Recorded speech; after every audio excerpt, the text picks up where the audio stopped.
नमस्कार। कैसे हैं आप सब लोग? आशा करता हूँ आप सब लोग ठीक होंगे, स्वस्थ होंगे। आप सबका एक बार फिर से स्वागत है हमारे YouTube channel Rajasthan GK era में। दोस्तों, हम यहाँ पे पढ़ रहे हैं राजस्थान की जीके, और राजस्थान की जीके में हम पढ़ रहे हैं अभी राजस्थान का एकीकरण। एकीकरण में इससे पहले हमारी एक क्लास हो चुकी है। एक वीडियो मैं बना चुका हूँ, एक वीडियो यूट्यूब चैनल पे मैंने अपलोड कर दिया है, और उसका नाम था अपने राजस्थान का एकीकरण में उसका परिचय। परिचय इंट्रोडक्शन था कि एकीकरण होता क्या है, एकीकरण की शुरुआत कैसे हुई, एकीकरण से पहले क्या क्या घटित हुआ। जैसे थोड़ा सा हम रिकैप कर लें कि एकीकरण मतलब समझा ही दिया था, वीडियो देखेंगे, लेकिन शुरुआत 1939 में लॉर्ड लिथगो द्वारा हुई थी। उसके बाद 1946 में कैबिनेट मिशन भारत आता है, जिसने एकीकरण की सिफारिश की और कहा कि भारत की छोटी छोटी रियासतें बड़ी रियासतों में मिलकर छोटी छोटी रियासतें मिलकर बड़ी रियासत बनाए।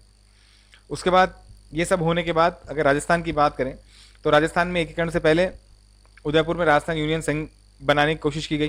किसने की? भूपाल सिंह जी ने की। उसके बाद जयपुर के शासक मान सिंह ने की। उसके बाद हाड़ौती के शासक भीम सिंह ने कोटा के शासक भीम सिंह ने हाड़ौती संघ बनाने की वो करी, प्रयास किया।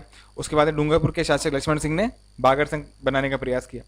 उसके बाद मैंने आपको बताया कि 19 रियासतें थी एकीकरण से पहले, और 3 ठिकाने और एक केंद्र शासित प्रदेश था, जिनका विस्तार में मैंने चर्चा अपने वीडियो में की है।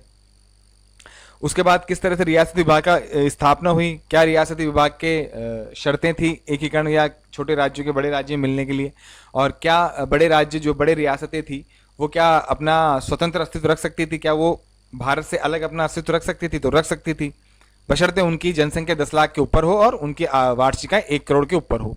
तो इस तरह से कुछ हमने बात की थी।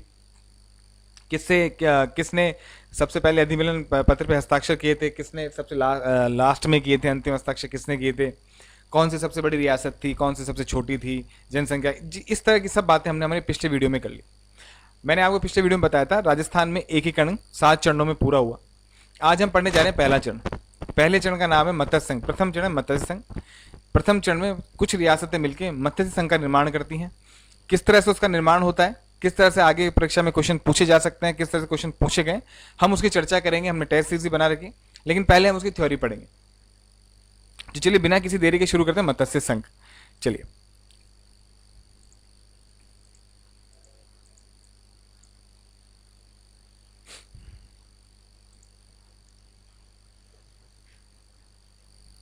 मत्स्य मत्स्य संघ। अब देखिए एकीकरण शुरू हो चुका है। पहला आता है मत्स्य संघ। ये कौन सा चरण है? पहला चरण, प्रथम चरण। प्रथम चरण, ये कौन सा चरण है दोस्तों? प्रथम चरण। हुआ क्या कि हमें आज़ादी मिल गई। 5 जुलाई 1947 को रियासती विभाग की स्थापना होती है, जिससे ये घोषणा की जाती है कि जितनी भी रियासतें हैं, छोटी छोटी रियासतें, वो बड़ी रियासतें मिल जाएं, छोटी छोटी रियासतें बड़ी रियासत का निर्माण कर लें।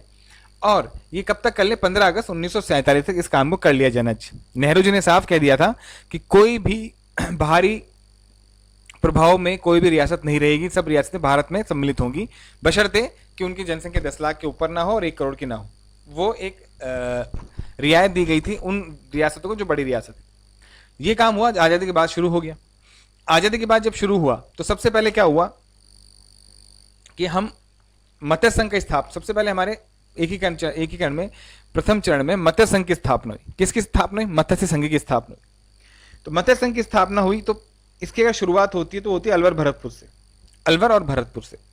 आज़ादी तो हमें मिल गई, लेकिन अलवर और भरतपुर, कौन कौन दोस्तों? अलवर और भरतपुर।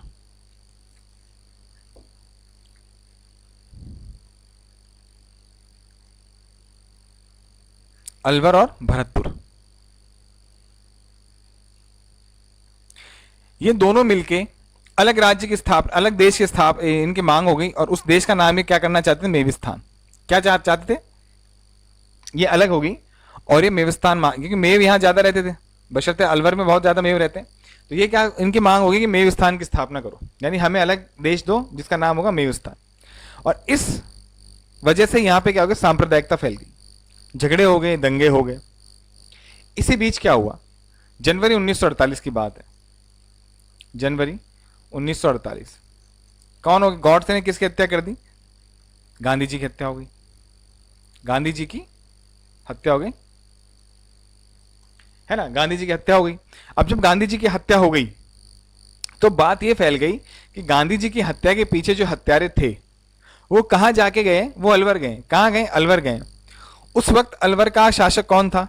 अलवर शासक कौन था? उस वक्त अलवर शासक था तेज सिंह। कौन था दोस्तों? तेज सिंह। और अलवर का दीवान कौन था? दीवान था एन वी खरे। एन वी खरे, ये थे दीवान साहब उनके। इन पे ये इल्जाम हुआ, इन पे ये आरोप लगा, किसके? अलवर के तेज सिंह और दीवान एन वी खरे पे ये आरोप लगा कि गांधी जी के जो हत्यारे हैं उनको इन्होंने शरण दी है। क्या दी है? शरण दी। किसने शरण दी है? अलवर प्रशासन ने गांधी जी के हत्यारों क्या दिए? शरण। गांधी जी के हत्यारों क्या दिए? शरण दिए। ये इन पे क्या लगा दोस्तों? इल्जाम लग गया, आरोप हो गया। इस आरोप की वजह से यहां पे सांप्रदायिकता और फैल गई, झगड़े होने लगे। तो भारत सरकार ने क्या करा? तेज सिंह को निष्कासित कर दिया। भारत सरकार ने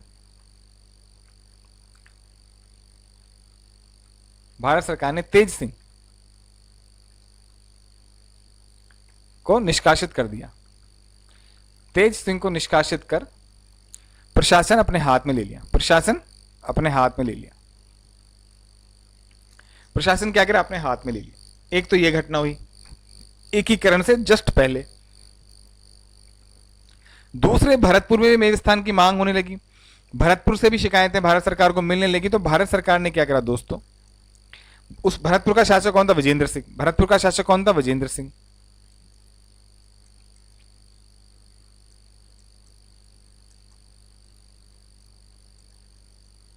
कौन था? विजेंद्र सिंह था। इसको क्या क्या निष्कासित कर दिया? इसको भी क्या करा? निष्कासित कर दिया। किसने? भारत सरकार ने। भारत सरकार ने निष्कासित कर दिया। तो अधीनस्थ बोर्ड में प्रश्न पूछा गया कि भरतपुर के शासक विजेंद्र सिंह को निष्कासित करके एकीकरण से पहले भरतपुर के शासक विजेंद्र सिंह को भारत सरकार द्वारा निष्कासित करके उस वहां पे एक प्रशासक की नियुक्ति की गई। वो नियुक्ति कब की गई? वो नियुक्ति की गई, अधीनस्थ बोर्ड प्रश्न पूछता है। उसके बाद जब भारत सरकार ने विजेंद्र सिंह को निष्कासित कर दिया, उसके बाद है दोस्तों 15 फरवरी 1948 को वहां पे किसकी नियुक्ति है? प्रशासक की नियुक्ति होगी। यहां पे प्रशासक नियुक्त कर दिया किसने? भारत सरकार ने। यह प्रश्न पूछा गया है दोस्तों, ये प्रश्न पूछा गया है। और ऐसा नहीं प्रश्न पूछने के बाद नोट्सों में आया है, नहीं, ये पहले से ही नोट्सों में था, पहले से बुक्स में था। इसको नोट्सों में कोई लेता था, कोई नहीं लेता था इन प्रश्नों को, पर ये पहले से ही था। तो भारत सरकार ने भरतपुर के प्रशासक विजेंद्र सिंह को हटा के भरतपुर का प्रशासक कब नियुक्त किया दोस्तों? कब नियुक्त किया? 15 फरवरी 1948।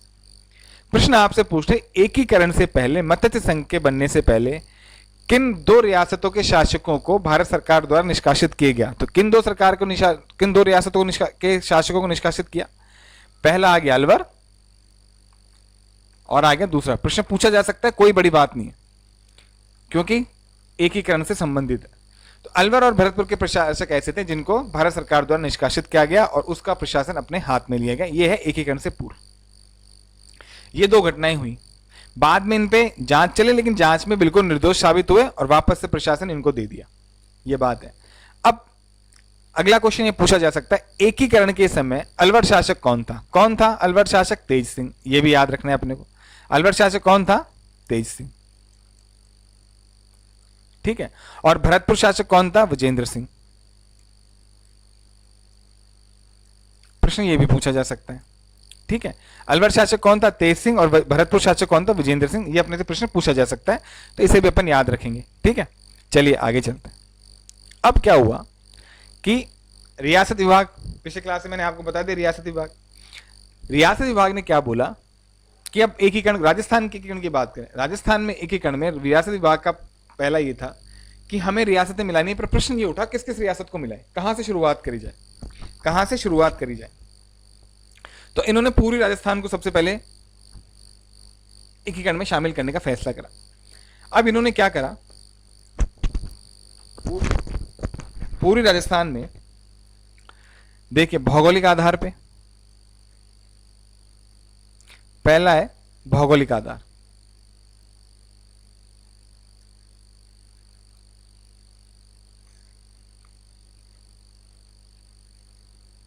भौगोलिक आधार है।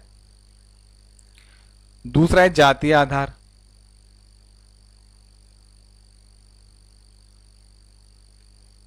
दूसरा है जातीय आधार और तीसरा है आर्थिक आधार।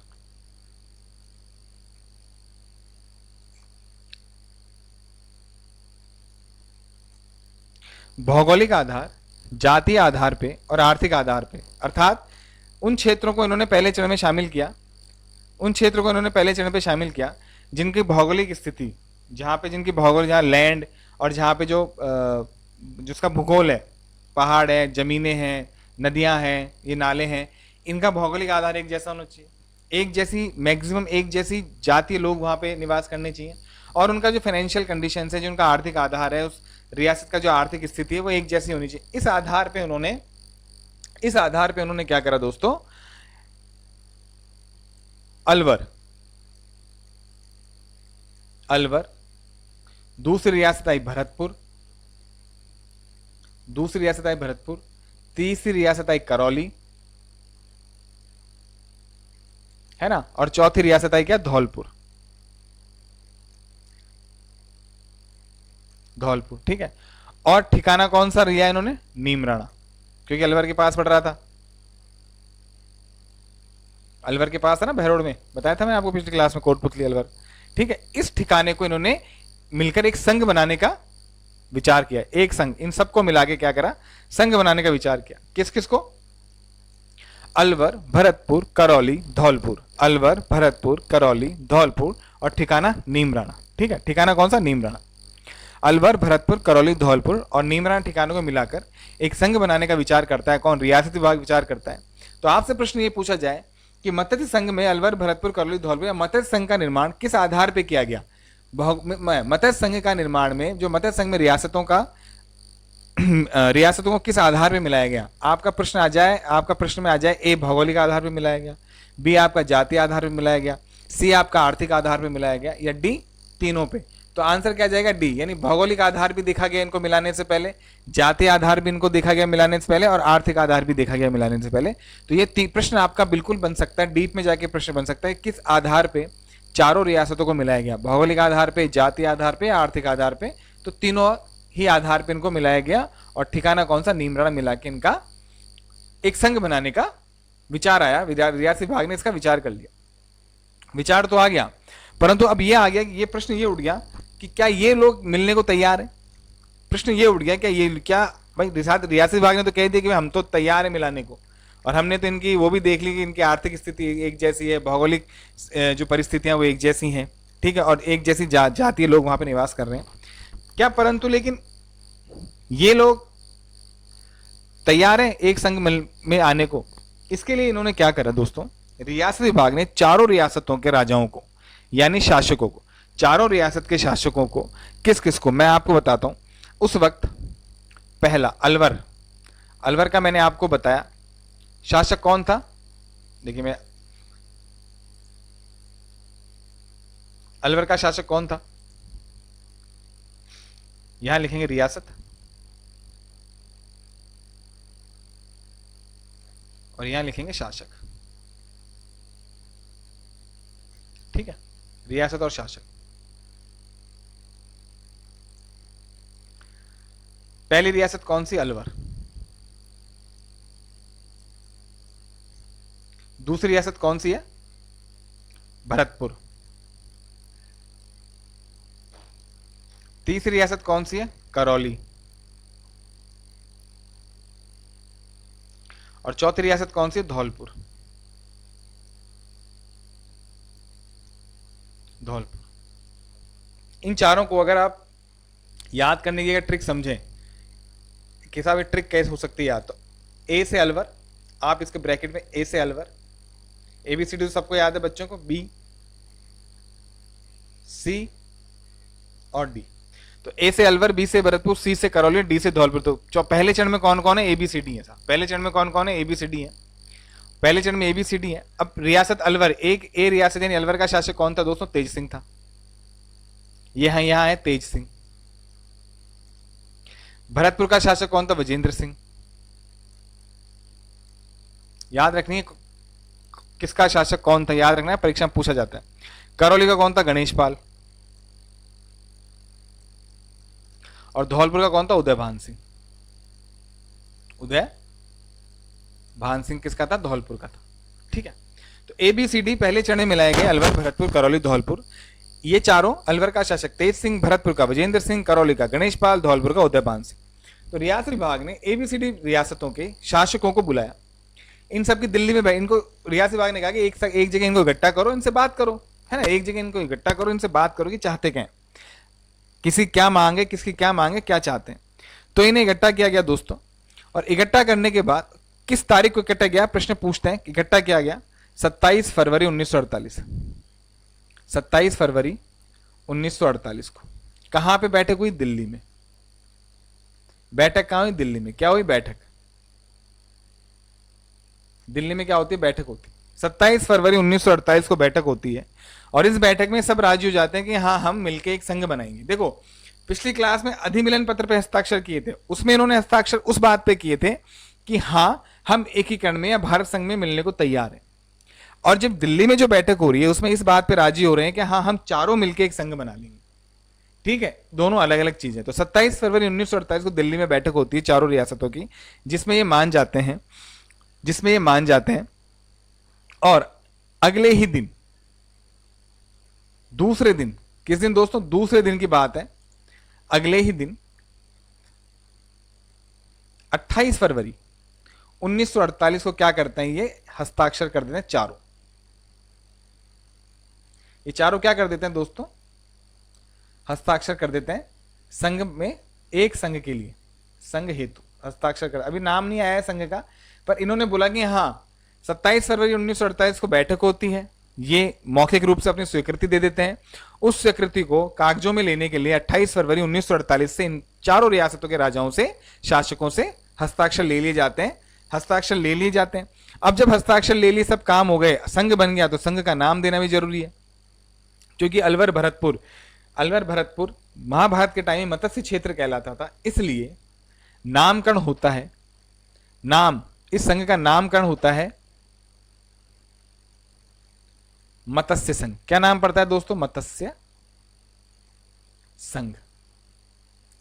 मत्स्य संघ नाम पड़ता है। और ये नाम कौन देता है? ये नाम देता है, प्रश्न एग्जाम में पूछा जाता है, किसकी अनुशंसा पे मत्स्य संघ नाम पड़ा? तो के एम मुंशी। ये नाम जरूर याद रखना, के एम मुंशी के कहने पर इस संघ का नाम क्या रखा गया दोस्तों? मत्स्य संघ। के एम मुंशी के कहने पर संघ का क्या नाम रखा गया?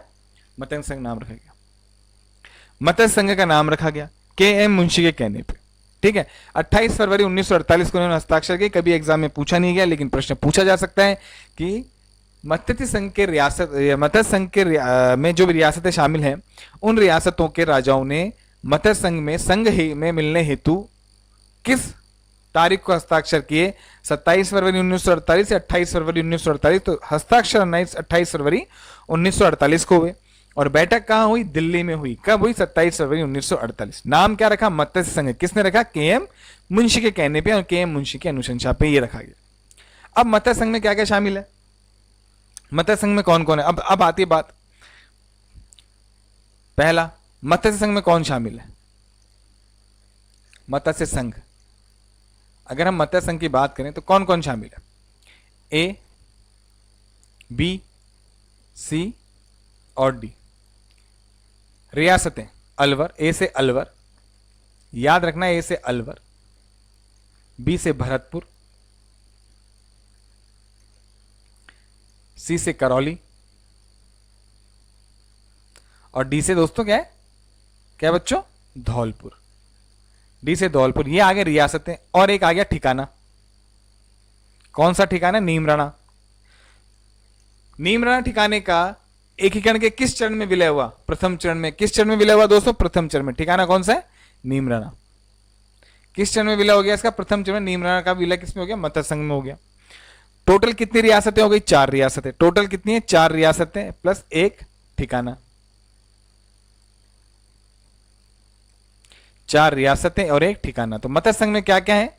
4 तो रियासतें हो गई और एक ठिकाना हो गया। यहां तक की बात समझ में आ गई? अलवर, भरतपुर, करौली, धौलपुर मत्स्य संघ में आ जाते हैं, ठिकाना हो जाता है। अब संघ बन गया तो 17 मार्च की, अब है 17 मार्च, अब डेट एक आती है 17 मार्च, एक डेट आती है दोस्तों 17 मार्च 1948। 17 मार्च 1948 की डेट आती, या ये मान लो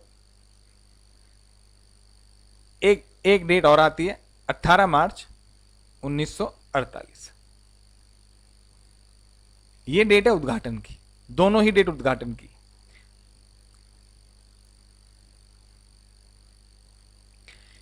किसी किसी किताबों में 17 मार्च 1948 दे रखा है, किसी किताब में 18 मार्च 1948 दे रखा है। तो उद्घाटन कब हुआ? 18 मार्च 1948, 17 मार्च 1948, दोनों ही डेट बिल्कुल ठीक है। परीक्षा में एक साथ दोनों डेट नहीं आएंगी, या तो आएगी 17 मार्च 1948 या आएगी 18 मार्च 1948। सबसे ज्यादा सही डेट है ये 18 मार्च 1948, ये सबसे ज्यादा सही डेट है। मान लो परीक्षा में 17 मार्च 1948 आ जाती है या 18 मार्च 1948 आ जाती है, तो ये डेट जाएगी, क्योंकि इस दिन से मत्स्य संघ ने क्या करना, कार्य करना शुरू कर दिया था, कार्य करना आरंभ कर दिया था, करना आरंभ कर दिया किसने? मत्स्य संघ ने। ठीक है, उद्घाटन की डेट आ गई। अच्छा, आगे बताऊंगा क्या क्या उद्घाटन, क्या क्या हुआ, क्या क्या नहीं, वो बात करेंगे अपन इसके जो बात बताने जा रहा हूं उसके बाद। अब क्या हुआ, उद्घाटन हो गया, उद्घाटन की डेट फिक्स हो गई। जैसे डेट फिक्स हुई तो भरतपुर का शासक था बजेंद्र सिंह, उसका भाई था कौन? मान सिंह। भरतपुर के शासक का भाई था मान सिंह। मान सिंह ने मत्स्य संघ का विरोध किया। इस संघ का क्या करा दोस्तों? विरोध किया। मान सिंह ने इस संघ का विरोध किया, विरोध किया, और विरोध करने के बाद क्या बताया? इसे जाट विरोधी बताया, क्योंकि शासक तो जाट थे। कहां के? कहां के शासक थे? भरतपुर के शासक जाट थे, धौलपुर के भी जाट थे। तो मान सिंह कौन? भरतपुर के शासक विजेंद्र सिंह का भाई था। इसने इस मत्स्य संघ का विरोध किया, विरोध करके इसे जाट विरोधी बताया, और एक नारा दिया, एक नारा दिया। वो नारा आज तक एग्जाम में नहीं पूछा गया, और मैं बहुत आश्चर्यचकित हूं क्यों नहीं पूछा गया, पूछा जाना चाहिए क्योंकि बहुत यूनिक है। एक नारा दिया, वो नारा दिया, जाट झंडा खतरे में। जाट झंडा खतरे में, ये क्या करा? नारा दिया। क्या नारा दिया? जाट झंडा खतरे में। इसका नारा दिया किसने दिया? मान सिंह ने दिया, जो भरतपुर के शासक का भाई था। ये नाम आपसे कभी नहीं पूछा जाएगा। आपसे प्रश्न क्या पूछा जाएगा? जाट झंडा खतरे में, यह नारा किससे संबंधित है?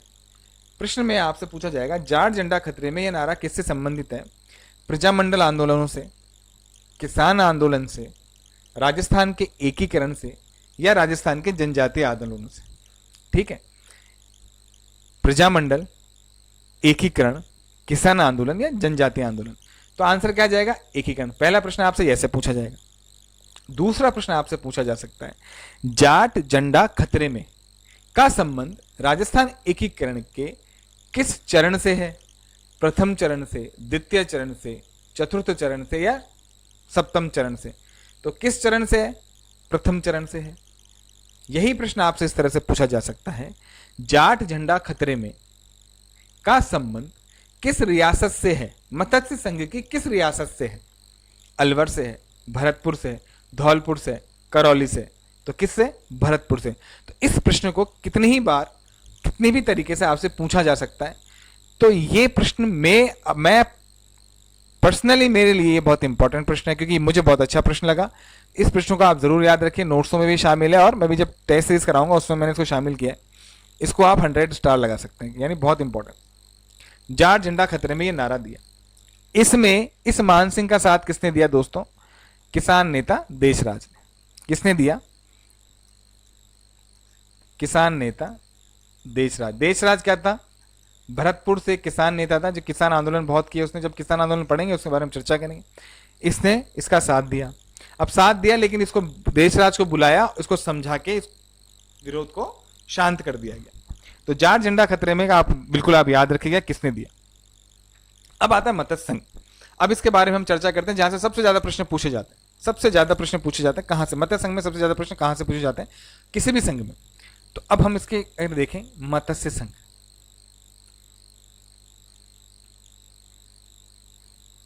मत्स्य संघ पहला, कितनी रियासत थी? 4 रियासतें। 4 रियासतें। प्लस एक ठिकाना। रियासतें कौन कौन सी हैं फिर से देखना, ए बी सी डी।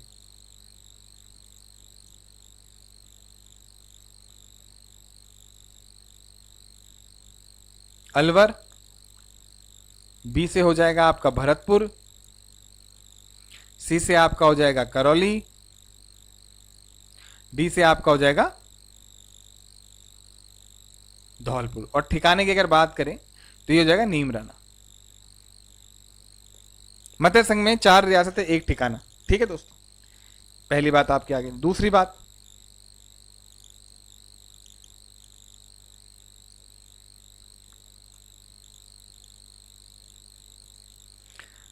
दूसरा है उद्घाटन कब हुआ, उद्घाटन की दिनांक।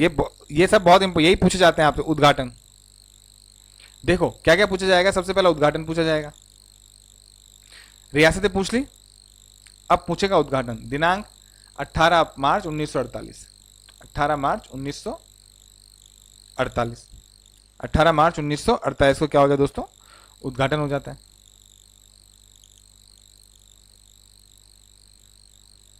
उद्घाटन हो गया। ठीक है, उद्घाटन करता,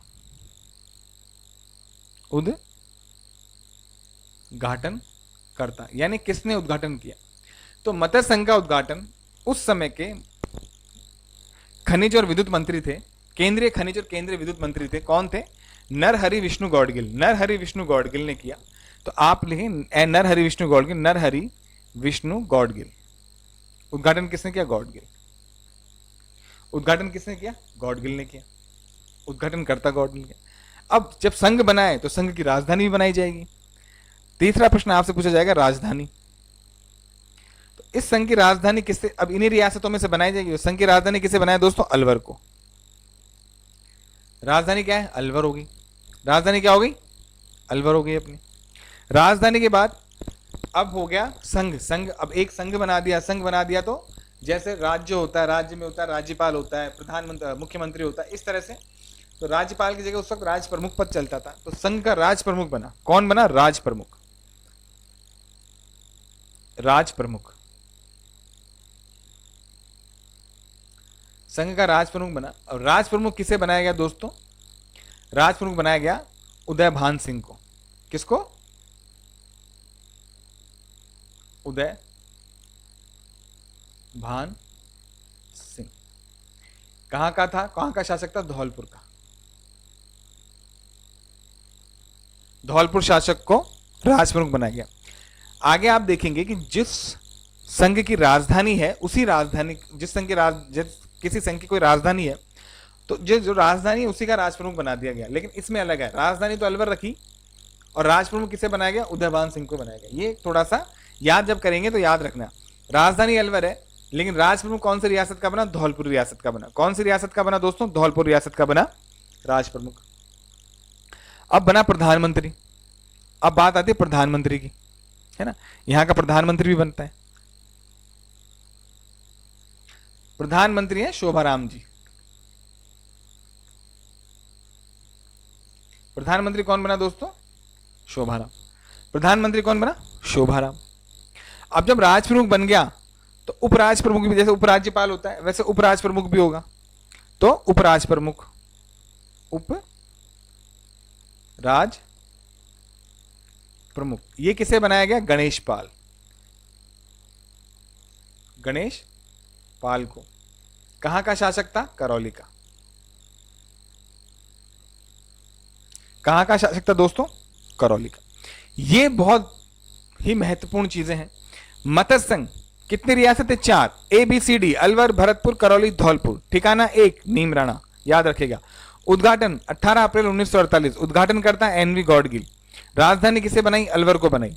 राज प्रमुख किसे बनाया, उदयभान सिंह को बनाया। कहां का था, धौलपुर का था। प्रधानमंत्री कौन था, शोभाराम था, अलवर से था।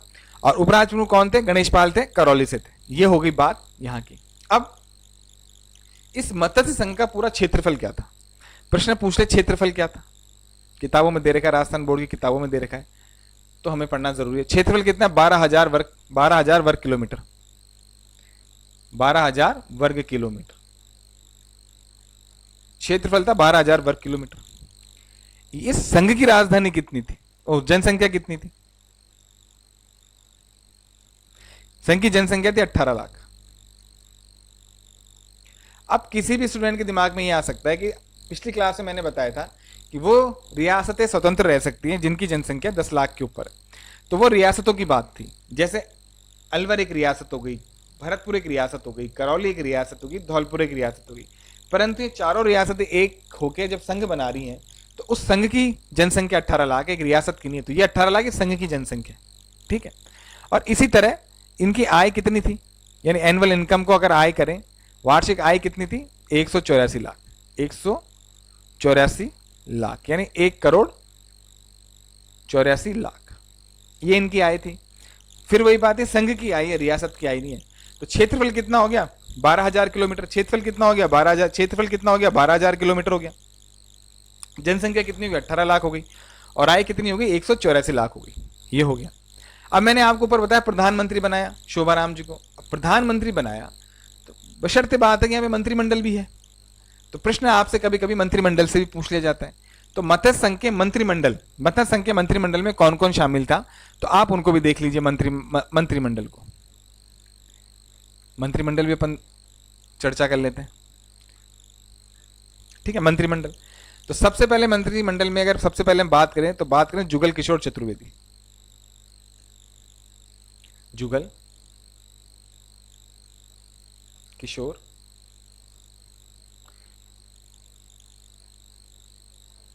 जुगल किशोर चतुर्वेदी, ये कहां के थे? भरतपुर के थे। कहां के थे दोस्तों? भरतपुर के थे। मंत्रिमंडल में पहला नाम है जुगल किशोर चतुर्वेदी, दूसरा नाम है मास्टर भोलेनाथ। मास्टर भोलेनाथ, ये कहां से थे? अलवर से थे। अलवर से थे। तीसरा नाम है गोपीलाल यादव। गोपी, जब प्रजामंडल पढ़ेंगे ना तो बहुत काम के लोग हैं गोपीलाल यादव। ये कहां से हैं? धौलपुर से हैं। चौथा नाम है मंगल सिंह।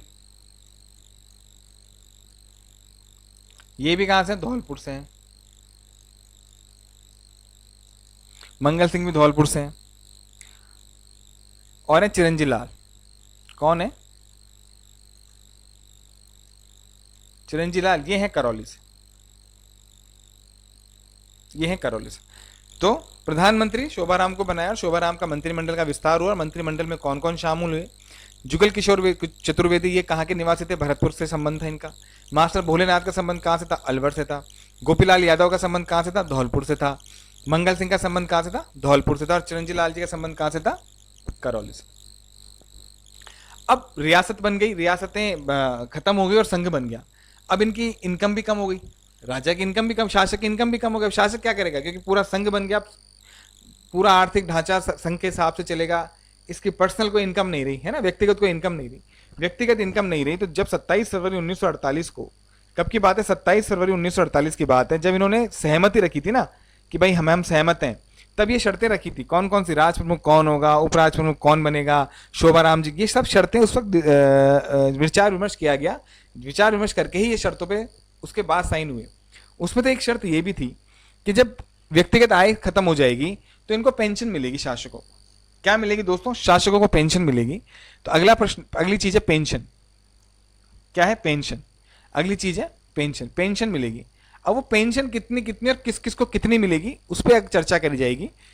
प्रश्न पूछ ले, मान लीजिए पूछ ले, उस पर हम चर्चा करेंगे किसको कितनी पेंशन मिले। तो अगर हम बात करें अलवर, पहले हम बात करें अलवर, दूसरे हम बात करेंगे भरतपुर, है ना, तीसरी हम बात करेंगे करौली, और चौथी हम बात करेंगे धौलपुर। धौलपुर, ठीक है।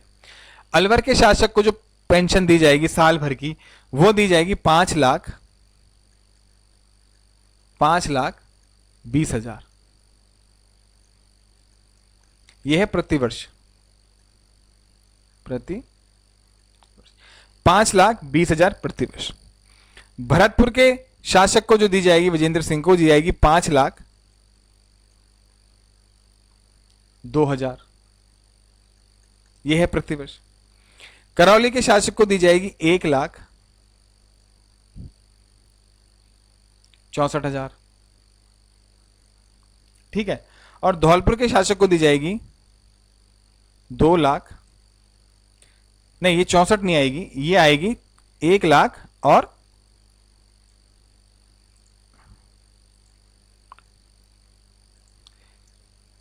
1,05,000। धौलपुर के शासक को दी जाएगी 2,64,000। तो अलवर के शासक को कितनी गई? 5,20,000।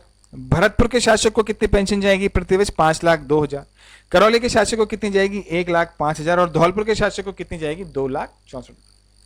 आपसे प्रश्न पूछ ले, मत्स्य संघ में किस शासक को, मत्स्य संघ में किस रियासत के शासक को सबसे ज्यादा पेंशन या प्रीवर्स मिलता था?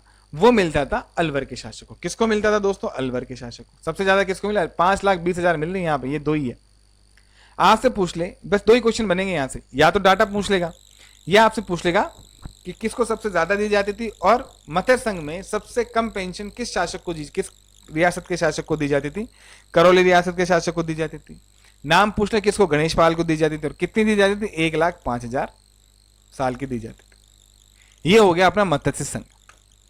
तो मत्स्य संघ हमने पढ़ लिया दोस्तों। आज मत्स्य संघ ने हमने क्या क्या पढ़ा, एक बार हम फिर से रिवीजन कर लेते हैं नोट्स के माध्यम से। रिवीजन मत्स्य संघ का रिवीजन नोट्स के माध्यम से कर लेते हैं, जिससे आपको क्या आइडिया हो जाएगा कि नोट्स में किस तरह से बनाने नोट्स, इस तरह से आपको आइडिया हो जाएगा। तो अब आप ये लीजिए, नोट्स कहाँ गए? नोट्स नहीं है, नोट एक्चुअली नोट्स मैंने बना रखे हैं, लेकिन वो नहीं किया मैंने, क्या कहते हैं, नोट्सों को मैंने अभी स्कैन नहीं किया था, माफ कीजिएगा। मैंने पहले ही नोट्सों को स्कैन किया। नेक्स्ट क्लास में नोट्स के साथ डिस्कस कर लूंगा। अभी हम ऐसे डिस्कस कर लेते हैं क्या क्या हमारी बात हुई। देखिए, मत्स्य संघ प्रथम चरण है। पहले इन्होंने मेवास्थान की मांग करी। गांधी जी की हत्या के बाद तेज सिंह और एनवी खरे को इनका भारत सरकार ने प्रशासन अपने हाथ में ले लिया। भारत सरकार ने प्रशासन हाथ में ले लिया, तो और भरतपुर का प्रशासन भी अपने हाथ में लेके 15 फरवरी 1948 को वहां पे प्रशासक नियुक्त कर दिया। ठीक है।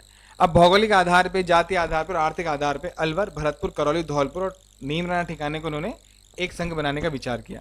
और इसी विचार से इन्होंने क्या करा दोस्तों, 27 फरवरी 1948 में चारों रियासतों की दिल्ली में बैठक की। और ये दिल्ली में बैठक करने के बाद सहमति हो गई और 28 फरवरी 1948 को उन्होंने हस्ताक्षर कर दी। उसके बाद इस संघ का नाम दे दिया, के.एम. मुंशी के ने इसका नाम क्या दे दिया? मत्स्य संघ नाम दे दिया। मत्स्य संघ में अलवर, भरतपुर, करौली, धौलपुर और नीमराना ठिकाना शामिल किया गया। इसका विरोध किसने किया? भरतपुर के राजा विजेंद्र सिंह के भाई मान सिंह ने विरोध किया। इसे जाट विरोधी बताया और नारा दिया, जाट झंडा खतरे में। इसका साथ किसने दिया? किसान नेता देशराज ने इसका साथ दिया। उसके बाद इन्हें मना लिया गया। अब मत्स्य संघ में 4 रियासतें और 1 ठिकाना थी। रियासतें कौन है? अलवर, भरतपुर, करौली, धौलपुर। ठिकाना कौन सा है? नीमराना। उद्घाटन कब हुआ? 18 मार्च 1948 को उद्घाटन हुआ। गॉडगिल ने इसका उद्घाटन किया। राजधानी अलवर बनाई और राज प्रमुख उदयभान सिंह को बनाया, जो धौलपुर के शासक थे। उपराज प्रमुख किसे बनाया? गणेश पाल को बनाया, जो करौली का शासक था। प्रधानमंत्री किसे बनाया? शोभाराम को बनाया, जो अलवर से निवास करते थे। क्षेत्रफल 12,000 वर्ग किलोमीटर था मत्स्य संघ का। जनसंख्या इनकी 18 लाख थी और आय इनकी 184 लाख रुपए थी, यानी 1,84,00,000 रुपए थी। उसके बाद इनका मंत्रिमंडल की बात करें तो जुगल किशोर चतुर्वेदी जो भरतपुर से संबंधित थे, मास्टर भोलेनाथ अलवर से संबंधित थे, गोपीलाल और मंगल सिंह धौलपुर से संबंधित थे और चिरंजीलाल जी करौली से संबंधित, ये इनके मंत्रिमंडल के मंत्री थे। अब इनको पेंशन दी गई। तो अलवर के राजा को यानी तेज सिंह को 5,20,000 रुपए तय किया। भरतपुर के शासक विजेंद्र सिंह को 5,02,000 रुपए तय किया गया। करौली के शासक गणेश पाल को 1,05,000 रुपए तय किया गया और धौलपुर के शासक उदयभान सिंह को 2,64,000 रुपए तय की गई। सबसे ज्यादा पेंशन किसे दी गई? अलवर के शासक को दी गई, तेज सिंह को दी गई, और सबसे कम करौली के शासक गणेश पाल को ये दी। और ये इस तरह से मत्स्य संघ का निर्माण हो गया। तो मत्स्य संघ का निर्माण कब होता है? 18 मार्च 1948 को। डेट याद रखिएगा, डेट सबसे ज्यादा पूछी जाती है 18 मार्च 1948। कब है? 18 मार्च 1948, ये डेट हमेशा याद रखना। तो दोस्तों आज की क्लास यहीं तक थी। इसी तरह प्रश्न पूछे जाते हैं कि प्रश्न जब एक साथ हो जाएगा, जब मत्स्य संघ हो गया तो अगली क्लास हम क्या करेंगे, अगली क्लास में हम परिचय यानी इंट्रोडक्शन और मत्स्य संघ के क्वेश्चंस को डिस्कस करेंगे, किस तरह से एग्जाम में क्वेश्चन पूछे जाते हैं। ऐसा नहीं एक साथ करेंगे तो दिक्कत हो जाएगी। अगली क्लास हमारी क्वेश्चन आंसर्स की रहेगी, जो मैंने क्वेश्चन आंसर तैयार किए आपके लिए उनकी रहेगी, और उसके बाद आगे का अपन एकीकरण पढ़ेंगे। इस तरह से क्वेश्चन है, देखो क्वेश्चन के साथ आपकी थ्योरी भी है। मत्स्य संघ का उद्घाटन कब हुआ, ठीक है, मत्स्य संघ में कौन सा राज्य सम्मिलित नहीं था, 1948 में किसको मत्स्य संघ का राज प्रमुख बनाया गया, गठन के समय प्रथम चौड़ान गठित मत्स्य संघ की रियासत में कौन कौन शामिल था, ठीक है, मत्स्य संघ का उद्घाटन किस रियासत में किया गया, ठीक है। इस तरह से मत्स्य संघ का निर्माण के समय अलवर रियासत के दीवान कौन थे, देखिए था ना, एनवी खरे थे, ये सब मैंने आपको पढ़ाया। तो कुछ क्वेश्चंस में मान लो कुछ यहाँ पे नहीं पढ़ाया तो कुछ क्वेश्चंस में भी आपको समझा दूंगा, तो आपका कुल मिला के मत्स्य संघ पूरा हो जाएगा और इससे बाहर आपका प्रश्न नहीं जाएगा, आप विश्वास रखिए। तो दोस्तों आज की क्लास यहीं तक थी। आई होप कि आपको हमारी क्लास समझ में आई होगी, पसंद आई होगी। अगर आती है तो प्लीज़ लाइक और शेयर जरूर करें और कमेंट जरूर करें कैसी क्लास लगी, ठीक है दोस्तों। तब तक अगली क्लास हमारी क्वेश्चन आंसर पे रहेगी, तब तक आप इन्हें रिवाइज कीजिए। धन्यवाद, शुभ रात्रि।